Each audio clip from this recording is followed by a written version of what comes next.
şahım sana arzım söyleyin. Aman aman aman söyleyin. Zöhrüğüzün heyran ettiği köşünne. Köşünne, köşünne, köşünne.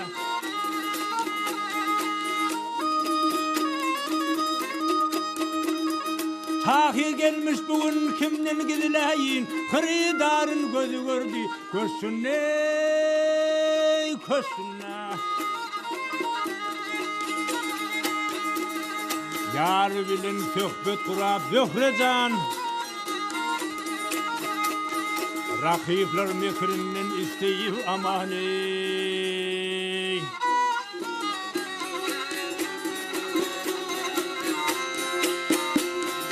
Ey sorunay salı defre kakıp şadiyan ey.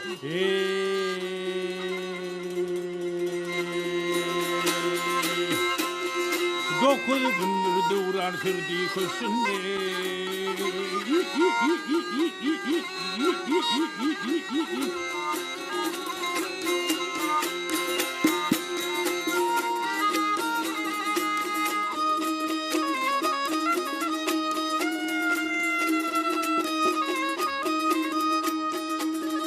Ay bağında cem olmuş bir bölük peri.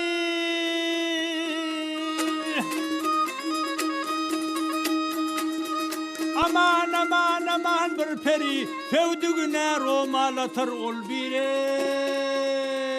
hol biri, sol biri.